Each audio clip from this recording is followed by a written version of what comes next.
pertanyaannya untuk berdua deh, nggak cuma Mbak Nia aja sama Mbak Asma. Kan kita nggak tahu takdir Allah ya, suatu saat apa yang akan terjadi dalam kehidupan kita. Katakanlah. Tapi mohon maaf, saya ingin luruskan juga kalau semuanya atas nama takdir. Karena takdir itu ada dua. Takdir yang mughayyarot, ada yang ghairu mughayyarot.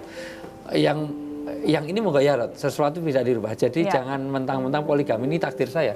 Karena itu pilihan. Nah, tapi kalau kamu jadi laki atau perempuan, itu kamu lahir di mana, orang tua kita siapa, itu ghairu mughayyarot. Makanya ini jangan berkedok takdir, tapi tiba-tiba saya mau poligami ini udah takdirnya. Itu suaminya.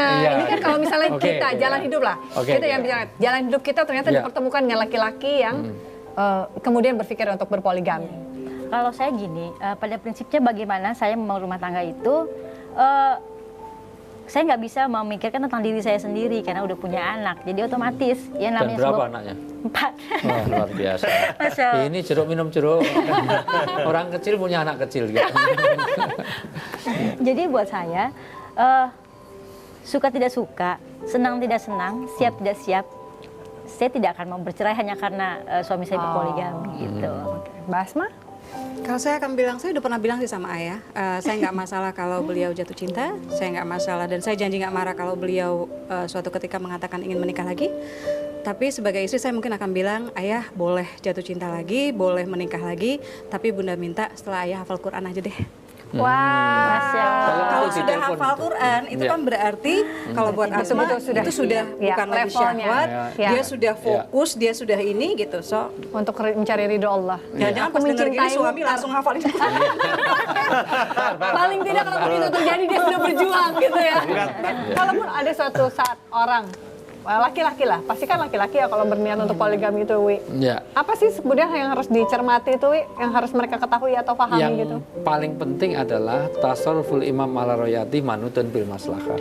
Orang beragama itu, yang agama benar ya, artinya kita lihat di dalam melakukan satu tindakan itu, semuanya harus melihat kepada kemaslahatan, kebaikan untuk semua.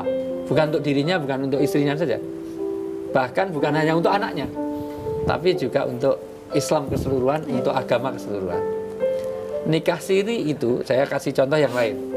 Meskipun ini bukan untuk bias, tapi maksud saya untuk perbandingan. Nikah siri itu boleh sah menurut Islam. Tapi konteks di Indonesia menjadi tidak boleh. Karena melihat pada kemaslahatan. Karena kalau orang semuanya nikah siri semua, nggak diketahui kapan nikahnya, tahu-tahu punya anak. Dan itu menjadi fitnah bagi orang Islam. Maka khairul Islam mahjubun bil muslimin. Kebaikan Islam ditutup oleh kejelekan orang-orang ini. Poligami itu bukan satu kejelekan, bukan satu itu. Tetapi bisa saja kita berpoligami menutup kebaikan Islam itu sendiri. Jadi Islamofobia itu mungkin karena pelakunya yang kurang elegan. Meskipun tidak semua pelaku poligami mesti jelek loh ya. Mohon maaf. Rasulullah itu, siapa yang mengatakan Rasulullah itu jelek? Rasulullah juga poligami. Tapi harus tadi pertanyaannya adalah mengapa Rasulullah berpoligami, itu tolong dipelajari. Apakah Rasulullah menikahi hanya orang wanita yang cantik-cantik, yang seksi-seksi, yang lebih muda itu? Mohon maaf, kalau mau belajar sejarah betul, Rasulullah itu pertama kali setelah Khadijah meninggal bukan dengan Aisyah radhiyallahu, tapi dengan Sauda, umurnya 70 tahun. Nikah dengan usia 70 tahun itu apanya yang mau di ini? Walaupun itu bukan syarat. Kalau mau nikah lagi cari 70 tahun ya nggak ada syarat seperti itu. Tapi maksud saya artinya niatannya di balik pernikahan itu yang harus dipahami ya, Wi ya. Betul. Itu jadi pertanyaan. Yang menarik apa sih dari sisi wanita yang selalu diungkapkan oleh seorang Mbak Asma? Dari semua buku-buku itu kan kayaknya semuanya based on true story ya. Alhamdulillah. Kalau yang ingin saya sampaikan adalah kalau buat saya sangat peduli dengan persoalan-persoalan perempuan Indonesia karena mereka ibu atau akan jadi ibu gitu. Dan kalau kita mengubah laki-laki ya kita mengubah satu orang. Tapi kalau kita mengubah perempuan, kita mengubah satu keluarga. Satu generasi. Satu keluarga jadi satu masyarakat, ujung-ujungnya satu generasi yang kita ubah gitu. Jadi saya ingin banget lewat buku-buku saya, kenapa saya menampung kisah-kisah para istri, bahkan saya mewawancarai dan lain-lain untuk saya terbitkan dan sebagainya.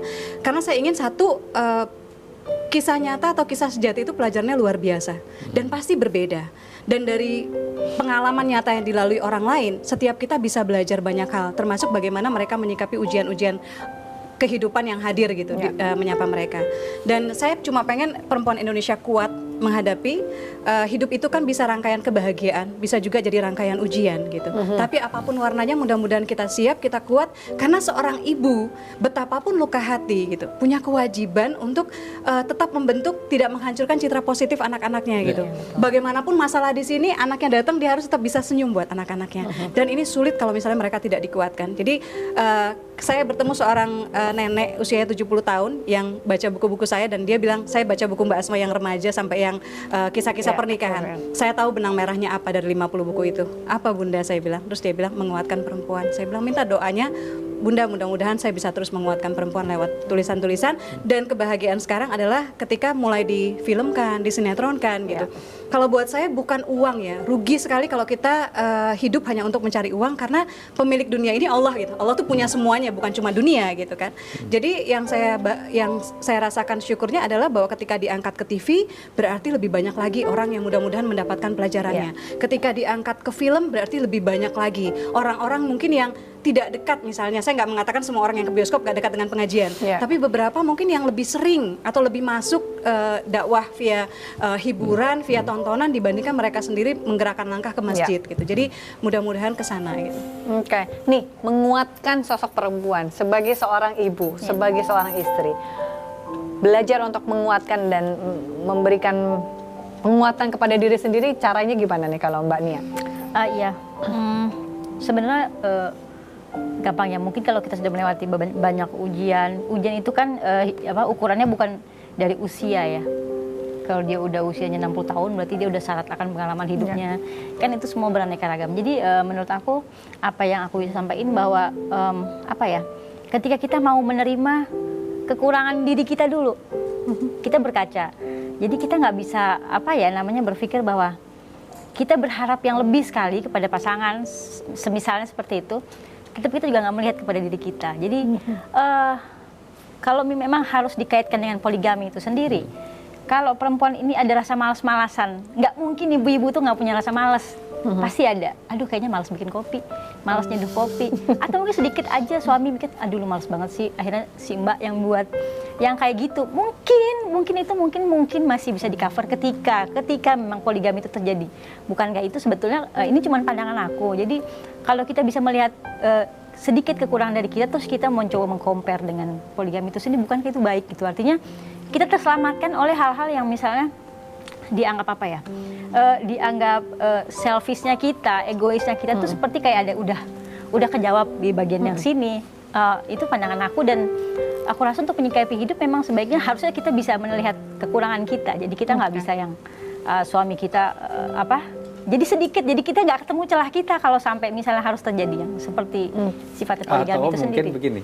Kenapa suami berpoligami, mungkin kitanya sendiri yang belum maksimal dalam memberikan itu. Saya jadi ingat pendapat dari tamu saya, Wi, terkait dengan apa barusan pernyataannya, Wi. Dia ini adalah seorang konsultan perkawinan, bahwa hati-hati loh kalau kita tidak terbiasa memenuhi kebutuhan pasangan kita, siapapun, suami atau istri, saling melengkapi. Kemudian pasangan kita akan mencari pemenuhan kebutuhan tersebut dari orang lain atau ya, betul. Nanti selain satu ini kita akan ungkap apa pendapatnya Uwi. Tetap bersama kami di Cerita Hati karena siap cerita. Berkesan di hati.